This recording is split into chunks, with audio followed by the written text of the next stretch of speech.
IT and industry special chief secretary Sanjay Kumar గారిని, industries managing director గుర్రం మల్సూర్ గారిని, సెర్ప్ అండ్ మెప్మా అధికారి దివ్య రాజేంద్రన్ గారిని, అదేవిధంగా తెలంగాణ రాష్ట్ర నలుమూలల నుంచి మా మహిళా సోదరీమణులందరినీ కూడా ఆహ్వానించి ఇంత మంచి కార్యక్రమాన్ని ఏర్పాటు చేసిన బీహబ్ నిర్వాహకులకు మనస్ఫూర్తిగా నేను అభినందనలు తెలియజేస్తున్నాను.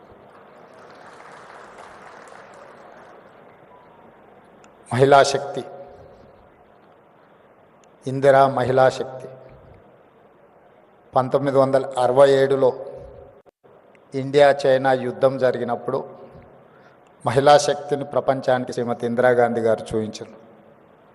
1971లో పాకిస్తాన్తో యుద్ధం జరిగినప్పుడు శ్రీమతి ఇందిరాగాంధీ గారు మహిళా శక్తిని ప్రపంచానికి నిరూపించారు. స్వతంత్రం వచ్చిన తర్వాత జరిగిన యుద్ధాలలో ఈ దేశాన్ని గెలిపించిన శక్తి మహిళా శక్తి. మహిళా శక్తిని ఎప్పుడు కూడా మా పార్టీ, మా ప్రభుత్వం తక్కువ అంచనా వేయలేదు.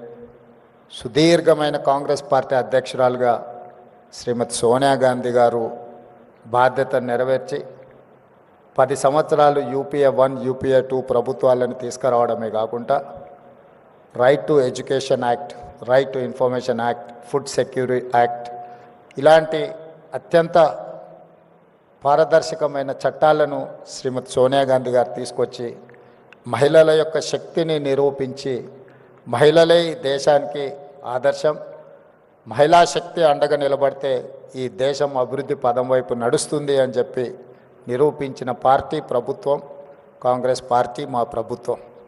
ఈరోజు కూడా మా ప్రభుత్వం ఏర్పాటు చేసిన తర్వాత అప్పటి వరకు నిర్లక్ష్యానికి లోనైన స్వయం సహాయక సంఘాలను ఆర్థికంగా నిలబెట్టాలి. మహిళ ఆర్థికంగా నిలబడితే, ఒక్క మహిళ ఆర్థికంగా నిలబడితే ఆ కుటుంబాన్ని పూర్తి స్థాయిలో ఆర్థికంగా నిలబెడుతుంది. అలాంటి ఒక మహిళ కుటుంబాన్ని నిలబెడితే 1 కోటి మంది మహిళలు తెలంగాణలో ఆర్థికంగా నిలబడి 1 కోటి మంది మహిళలు కోటీశ్వరులు అయితే తెలంగాణనే ఈ దేశానికి ఆదర్శం అవుతుంది. ఈ దేశాన్ని ఆర్థికంగా నిలబెట్టాలి అని అంటే తెలంగాణ రాష్ట్రం $1 ట్రిలియన్ ఎకానమీకి అభివృద్ధి చెందాలి అని అంటే 1 కోటి మంది మహిళల్ని కోటీశ్వరులను చెయ్యాలన్న లక్ష్యంతో ఈరోజు మా ప్రభుత్వం పనిచేస్తుంది.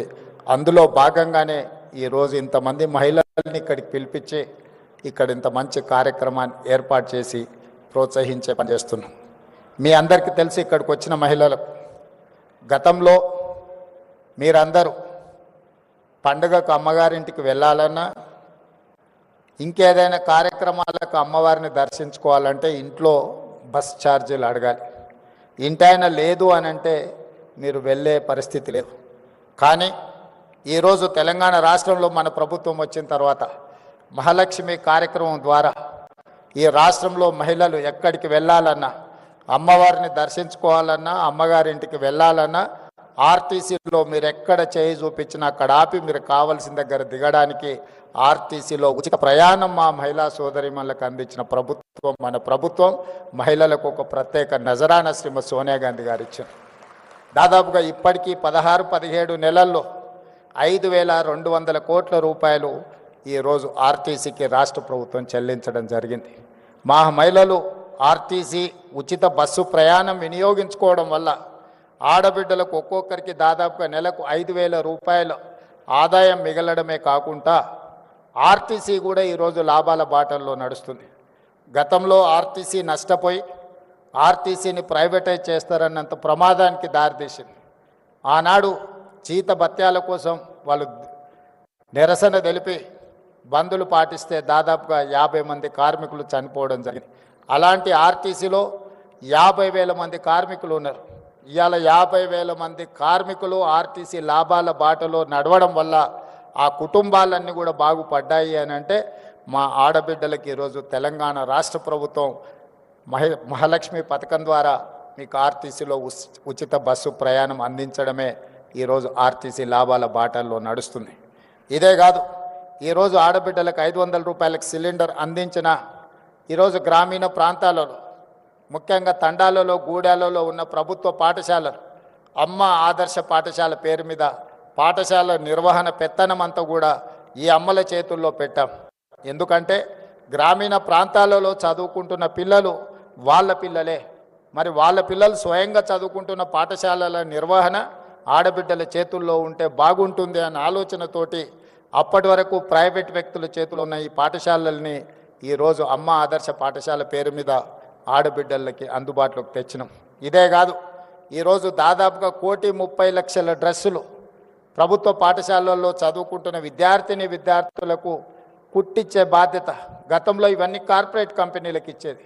కానీ మన ప్రభుత్వం వచ్చిన తర్వాత పాఠశాలల్లో చదువుకుంటున్న ప్రతి విద్యార్థికి బట్టలు కుట్టే కార్యక్రమాన్ని మహిళా సంఘాలకు అందించడం ద్వారా ఈరోజు మహిళల్ని ఆర్థికంగా నిలబెట్టడమే కాదు, స్థానికంగా స్కూళ్ళు తెరిచిన మొదటి రోజే 65 లక్షల డ్రెస్సులు కుట్టి విద్యార్థులందరూ కూడా అందించడం జరిగింది.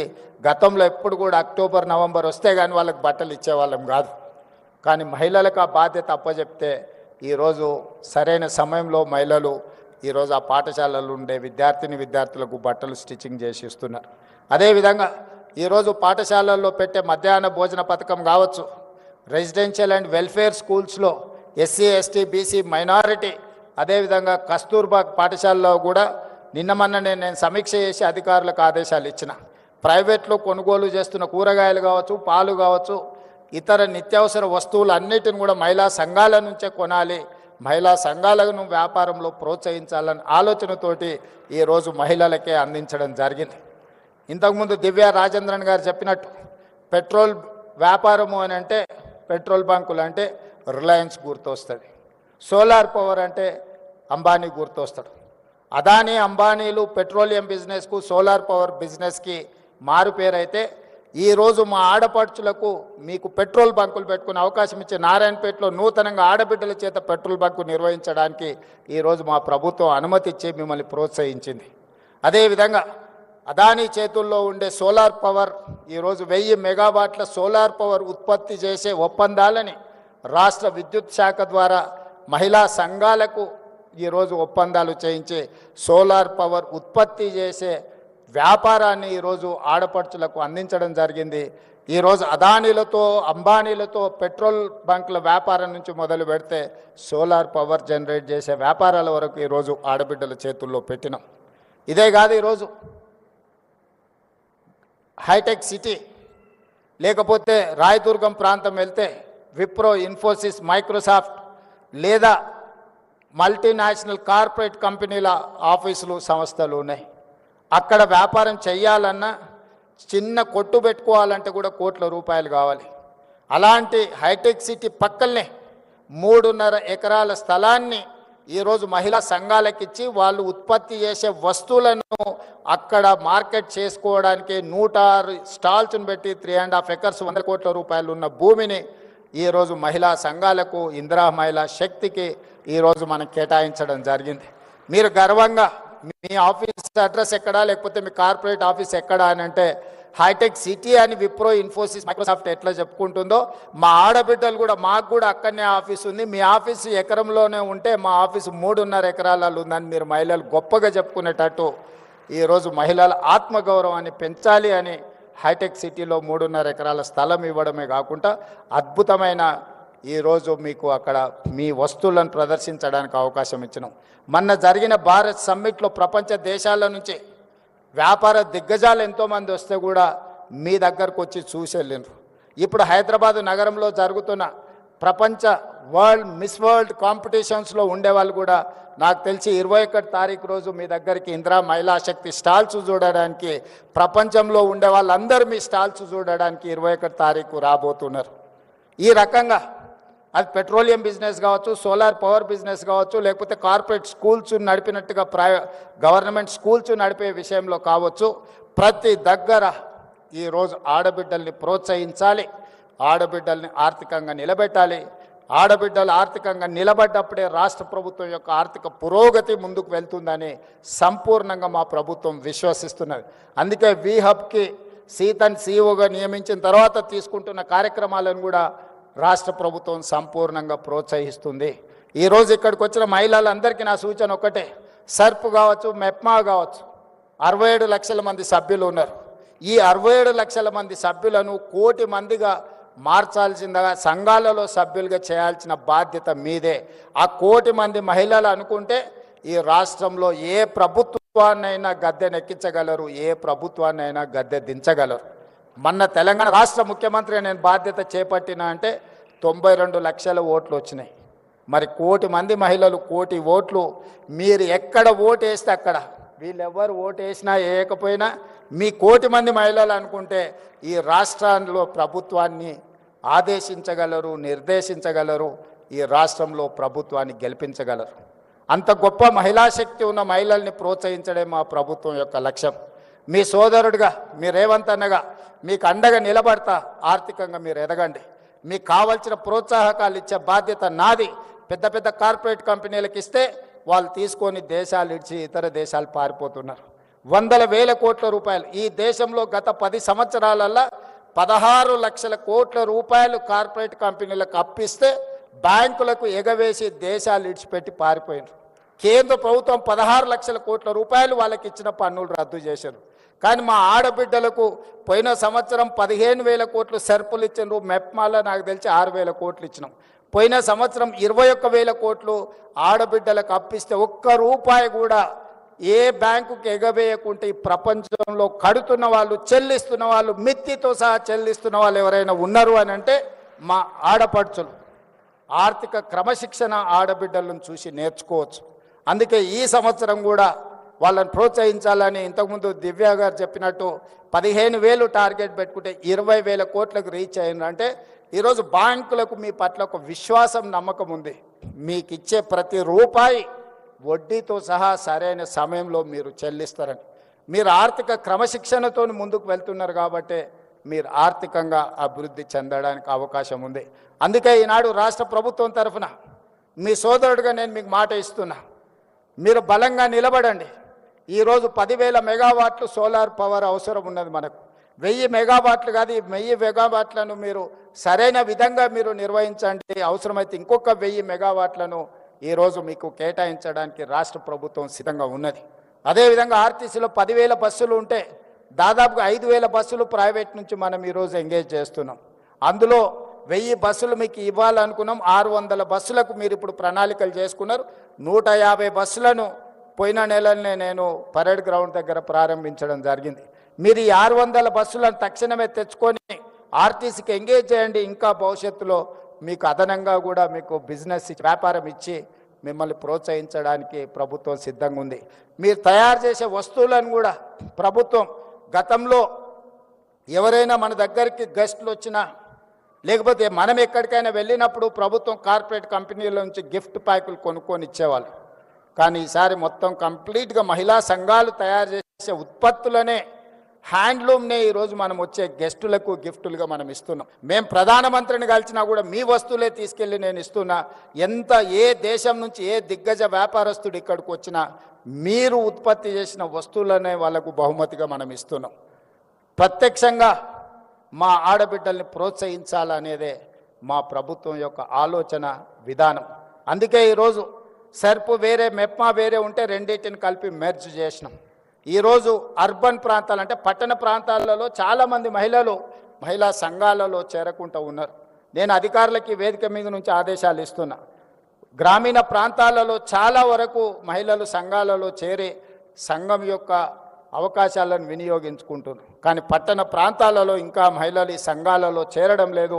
ప్రత్యేకంగా ఒక స్పెషల్ డ్రైవ్ పెట్టండి. పట్టణ ప్రాంతాలలో ఉన్న మహిళల్ని కూడా సంఘాలలో సభ్యులుగా చేర్చండి. వాళ్ళందరినీ వ్యాపారాలు చేసుకోవడానికి ప్రోత్సహిద్దాం. ఆడబిడ్డలు వ్యాపారంలో నిలదొక్కున్నప్పుడే ఆ కుటుంబం ఆర్థికంగా నిలబడుతుంది. అదేవిధంగా ఈరోజు మీరు ఐడెంటిటీ కార్డు మహిళలకు ఇస్తున్నట్టున్నారు, కాకపోతే దాంట్లో డేటాబేస్ ఉన్నట్టు లేదు. అందుకే ఈరోజు నేను ఈ ప్రత్యేక సందర్భంలో ప్రతి ఆడబిడ్డకు ఒక QR కోడ్ అంటే ఒక యూనిక్ నెంబర్, అది మరి సాంకేతికంగా ఎట్లా అభివృద్ధి చేస్తారో సంజయ్ గారు చూడాలి. ప్రతి ఆడబిడ్డకు ఒక ID కార్డ్, ఆమె ఆర్థికపరమైన అంశాల నుంచి ఆరోగ్య సమస్యల వరకు వాళ్ళకి ఏ రకమైన ట్రీట్మెంట్ ఇవ్వాలి, వాళ్ళ హెల్త్ కండిషన్ ఏంది, గతంలో వాళ్ళకి ఏ రకమైన పరీక్షలు వైద్య సహాయం అందించడానికి చేసిండ్రో, ఒక్కసారి ఆ కార్డు ఇస్తే హాస్పిటల్కి వెళ్తే అంతకంటే ముందు ఏ రకమైన వైద్య సహాయం అందించిండ్రో వాళ్ళ వివరాలన్నిటిని కూడా అందులో పొందుపరిచే విధంగా వాళ్ళకు ఒక డేటాబేస్ తయారు చేయాలి. ఈ రాష్ట్రంలో ఉన్న 1 కోటి మంది ఆడబిడ్డల యొక్క సంపాదన వ్యాపారంతో పాటు వాళ్ళ ఆరోగ్య సమస్యలు, వాళ్ళకి సంబంధించిన మొత్తం డేటాను కూడా మనం కలెక్ట్ చేస్తే వాళ్ళకి ఎక్కడికి వెళ్ళినా, ఎందుకంటే ఆడపడుచులకు ఒక డాక్టర్ దగ్గరికి వెళ్ళినప్పుడు ఆయన అన్ని పరీక్షలు చేస్తాడు, ఏదో మందులు రాసిస్తాడు, జ్వరం తగ్గగానే ఈ పేపర్లు ఎక్కడో పోతాయి. మళ్ళీ సంవత్సరానికి ఇంకొక హాస్పిటల్కి పోయినప్పుడు ఆయన అన్ని పరీక్షలకు మళ్ళీ ఛార్జ్ చేస్తాడు. దాంతో ఏమవుతుంది అని అంటే వాళ్ళకి ట్రాక్ రికార్డ్ కూడా ఉండడం లేదు. గతంలో వీళ్ళకి ఏం సమస్య ఉండే, ఎలాంటి వైద్యాన్ని అందించడం, వీళ్ళకి ఎలాంటి ఆరోగ్య పరిస్థితులు ఉన్నాయనే ఒక మొత్తం ఎలాంటి వివరాలు లేకుండా పోతుంది. అందుకే ఈరోజు రాష్ట్ర ప్రభుత్వం ప్రత్యేకమైన దృష్టి పెట్టి నేను దివ్యా రాజేంద్రన్ గారికి సూచన చేస్తున్నా, ఈ డేటాబేస్ కలెక్ట్ చేయండి, వాళ్ళ హెల్త్ చెకప్ చేయించండి, వాళ్ళ కంప్లీట్గా హెల్త్ ప్రొఫైల్ బిల్డ్ చేయండి. ప్రతి సంవత్సరం ఒకసారి వాళ్ళకు పూర్తి స్థాయిలో ఆరోగ్య పరీక్షలు చేయించగలిగినప్పుడు ఈ ఆడబిడ్డలకు వాస్తవంగా వాళ్ళ ఆరోగ్యం దెబ్బతిన కంటే ముందే మనం నియంత్రించవచ్చు. వచ్చిన తర్వాత వాళ్లకు వైద్య సహాయాన్ని అందించడం కాదు, వాళ్ళకు ఆరోగ్య సమస్యలు రాకుండానే ముందుగానే వాళ్లకు మనము ఆరోగ్యపరమైన సూచనలు చేయడమే కాకుండా అవగాహన కల్పించి వాళ్ళకు అవసరమైన ఆరోగ్య భద్రత రాష్ట్ర ప్రభుత్వం కల్పిస్తుంది. వీటికి సంబంధించి అదేవిధంగా వాళ్ళ వ్యాపారాలను ప్రోత్సహించడానికి కూడా వాళ్ళ ఇండివిజువల్ ఉన్న నైపుణ్యం ఏంది, వ్యక్తులకు కొన్ని నైపుణ్యాలు ఉంటాయి, వాటన్నిటిని కూడా మనం కలెక్ట్ చేసుకోగలిగితే ఆ రంగంలో వాళ్ళని ప్రోత్సహించడానికి అవకాశం ఉంటుంది. ఇవన్నీ కూడా ఆడబిడ్డలను ఈరోజు ప్రోత్సహించడానికి రాష్ట్ర ప్రభుత్వం ప్రయత్నం చేస్తుంది. వచ్చే ఎన్నికల్లో మీ ఓట్లతోనే మళ్ళీ ప్రభుత్వాన్ని ఏర్పాటు చేయాలని మా పార్టీ, మా ప్రభుత్వం అనుకుంటుంది. ప్రతి ఆడబిడ్డను 1 కోటి మందిని ఇందులో సభ్యులుగా చేర్చి ఆ 1 కోటి ఓట్లతోనే రెండోసారి ప్రభుత్వాన్ని ఏర్పాటు చేసి మిమ్మల్ని 1 కోటి మందిని కోటీశ్వరులను చేసే బాధ్యత తీసుకుంటామని తెలియజేస్తూ మీ అందరి దగ్గర సెలవు తీసుకుంటున్నా. మీ అందరికీ మనస్ఫూర్తిగా ధన్యవాదాలు.